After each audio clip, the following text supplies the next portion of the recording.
I am काव्य सावानी, a second year MBBS student at AIIMS Jodhpur. और आज मैं आप सबके लिए लेके आया हूँ द मोस्ट डिमांडेड वीडियो, एक ऐसी टॉपिक को कवर करते हुए जिससे मोस्ट ऑफ एस्पिरेंट्स डरते हैं। बिकॉज बैकलॉग्स ये एक ऐसी चीज़ है जो हर एक एस्पिरेंट अपनी जर्नी में एक ना एक पॉइंट पे ज़रूर फेस करता है। ये ऐसी चीज़ है जो मैंने फेस करी थी, जिससे डील करने में मैंने काफ़ी गलतियाँ भी करी। आज मैं आपके साथ वो सारी गलतियाँ शेयर करूँगा एंड बताऊँगा कि आप कैसे उन गलतियों से बच सकते हैं।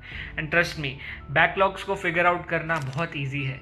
मोस्ट ऑफ एस्पिरेंट्स काफ़ी डर रखते हैं अपना सिलेबस को कवर करने का, बट ट्रस्ट मी, इसमें इतना कुछ मुश्किल नहीं है। If you just have the right strategy and if you have consistency, तो बैकलॉग्स को कवर करना काफ़ी ईजी है। सो जो पहली चीज़ आपको याद रखनी है, जैसा कि मैंने कहा, फियर को निकाल दीजिए बैकलॉग्स के रिलेटेड एंड कंसिस्टेंसी को अपने अंदर डाल दीजिए।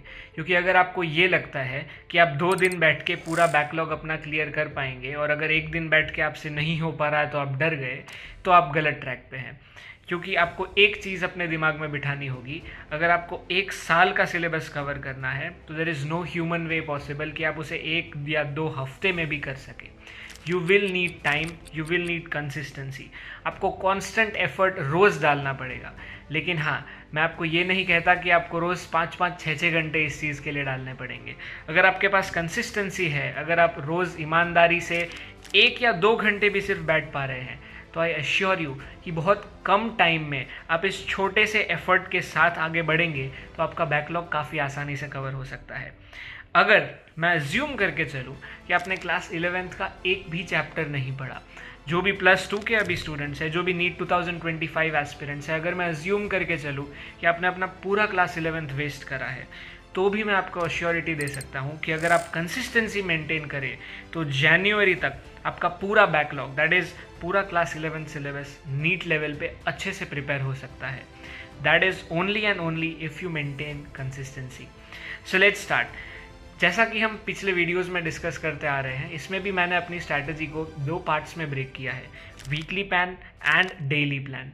ये थी मेरी पहली गलती जो मैंने अपने बैकलॉग से डील करने में करी थी। I went out without a plan. मैंने सीधा एक टेक्स्ट बुक उठाई एंड पढ़ना शुरू कर दिया without any plan and any map in my mind. मैंने अपने बैकलॉग्स को रफली क्लियर करना स्टार्ट कर दिया। इससे 2 चीज़ें हुई। पहली, मेरा मोटिवेशन बहुत जल्दी डाई ऑफ हो जाएगा। रीज़न बीइंग कि मेरे चैप्टर्स तो खत्म होंगे, लेकिन in the back of my mind मुझे मेरी प्रोग्रेस नहीं दिखेगी। If you have a strict map, a strict schedule to adhere to, तो क्या होगा, जैसे जैसे आप चैप्टर्स को स्ट्राइक आउट करते चलोगे, आपका कॉन्फिडेंस, आपका मोटिवेशन बढ़ेगा, आपको अगला चैप्टर पढ़ने का मन होगा। If you move on without a plan, आपको यही लगता रहेगा कि अभी भी काफ़ी सारा बैकलॉग बाकी है। आप ये नहीं देख पाओगे कि आपने कितना पोर्शन कवर कर लिया। दूसरी चीज़, अगर आप बिना किसी प्लान के आगे बढ़ते हैं, आप सिर्फ और सिर्फ रफली चैप्टर्स पढ़ते रहेंगे। आपको ना तो कोई चीज़ प्रॉपरली ऑर्गेनाइज वे में याद रहेगी और ना तो आप +2 के सिलेबस के साथ उसे कोप अप कर पाएंगे। इसलिए you need to very well adjust the backlog chapters in your everyday curriculum. So let's start with the weekly plan कि आप हर वीक क्या करेंगे। अगर मैं 8 अगस्त को आपकी स्टार्टिंग डेट मानूँ एंड 8 जनवरी को आपकी एंड डेट मानूँ, जैसा कि मैंने कहा, अगर मैं अज्यूम करूँ कि आपने 11th में कुछ नहीं पढ़ा और हम जनवरी को अपना एंड मंथ माने, तो रफली ये मुझे 5 महीनों का टाइम देता है। सितंबर, अक्टूबर, नवंबर, दिसंबर एंड जनवरी। 5 मंथ्स में मैंने कंसिडर किया है आपके पास अबाउट 21 वीक्स होंगे। अब अगर आप अपने 1 वीक के टाइम में सिर्फ 2 चैप्टर्स भी कवर करें, तो 21 वीक्स के टाइम में आप बहुत आसानी से एंड विद परफेक्शन 42 चैप्टर्स को कवर कर सकते हैं।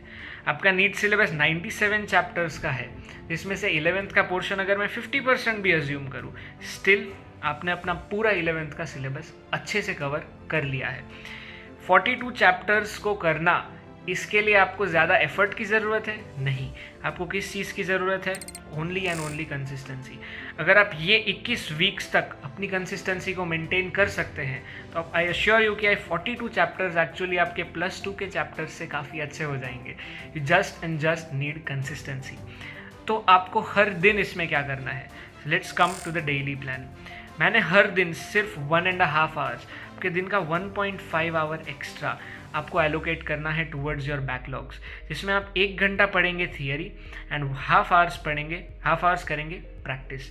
And for all those theoretical chapters, हम काफ़ी सारे चैप्टर्स डील करते हैं जो कंप्लीटली थियोरेटिकल होते हैं, but by theoretical I do not mean biology. काफ़ी स्टूडेंट्स को ऐसा लगता है कि बायोलॉजी में प्रैक्टिस करने की ज़रूरत नहीं होती, नहीं, बायोलॉजी में भी आपको यही चीज़ फॉलो करनी है और उसमें भी आपको प्रैक्टिस को स्टिक करना है। प्रैक्टिस में आप MCQs सॉल्व करेंगे, जितने आपसे हो आप MCQs सॉल्व कीजिए।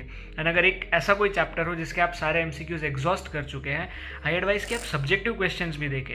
एस्पिरेंट्स जनरली सब्जेक्टिव क्वेश्चंस के कॉन्सेप्चुअल अंडरस्टैंडिंग को अंडर एस्टिमेट करते हैं। एक्चुअली एक सब्जेक्टिव क्वेश्चन और उसका आंसर आपको काफ़ी सारे MCQs की नॉलेज देता है। तो अगर आप एक सब्जेक्टिव क्वेश्चन भी देखें, it covers many of your multiple choice questions. अगर आप MCQs एग्जॉस्ट कर ले, move to the subjective questions. But ये थियोरेटिकल चैप्टर्स का मतलब बायोलॉजी नहीं है। ये कुछ ऐसे केमिस्ट्री, फिजिक्स या फिर कुछ बायोलॉजी के भी ऐसे चैप्टर्स हैं जिनमें एक्चुअली या ना तो इतने MCQs पूछे जाते हैं और ना तो इनसे ऐसे कोई MCQs बन सकते हैं। तो ऐसे चैप्टर्स में आप ये हाफ एन आवर प्रैक्टिस की जगह थियरी पे फोकस करें। यह हुआ आपका डेली प्लान। अब जो सबसे बड़ी मिसअंडरस्टैंडिंग स्टूडेंट्स में होती है और जो गलतियां मैंने करी थी, दूसरी सबसे बड़ी गलती थी कि ये 1.5 आवर्स आपको अपने डेली शेड्यूल में से नहीं निकालने हैं। आपका डेली शेड्यूल फिक्स रहेगा। जो आप अभी तक 12th का पढ़ते आ रहे थे आप वही पढ़ेंगे, आप उनमें कोई चेंजेस नहीं लाएंगे। आप उतने ही लेक्चर्स अटेंड करेंगे, आप वैसे ही नोट्स बनाएंगे, आप उतना ही टाइम अपने प्रैक्टिस को देंगे। ये 1.5 आवर्स आपको एक्स्ट्रा निकालना है। अब ये 1.5 आवर्स आप अपने प्लेइंग टाइम में से निकाले, आप अपने स्लीप टाइम में से निकाले, it does not matter. But हाँ, इसका ये मतलब नहीं कि आपको एक चीज़ को कम्प्लीटली एग्जॉस्ट कर दे। अगर आप 1.5 आवर्स खेलने जा रहे थे तो इसका ये मतलब नहीं कि आप उसे ज़ीरो कर दे। इसका मतलब है कि हर जगह से थोड़ा थोड़ा टाइम निकालिए। डज़ नॉट मैटर कहाँ से कितना, हर एक एक्टिविटी को इंक्लूड करिए, बस उसका टाइम कम करके टाइम थोड़ा सा दीजिए बैकलॉग को। ये चीज़ आपको सिर्फ जनवरी तक करनी है। अगर आप जनवरी तक कंसिस्टेंसी मेंटेन करते हैं तो बाय फरवरी आपका 11th एंड 12th दोनों का सिलेबस काफ़ी अच्छे से हो चुका होगा। 11th आपने जस्ट रिवाइज करा होगा and 12th you will be revising again for your board examinations. So trust me, अगर आप ये प्लान और माइंड मैप अपने दिमाग में लेके चलते हैं, आगे बढ़ते हैं, by the end of January आपको जितना भी बैकलॉग का डर था वो सारा आराम से ख़त्म हो जाएगा। जस्ट एक स्ट्रिक्ट प्लान को अधीर कीजिए, कंसिस्टेंसी रखिए एंड भरोसा कीजिए। बैकलॉग इतनी बड़ी कोई चीज़ नहीं है, सबको होता है, सबका क्लियर भी हो जाता है। All the very best.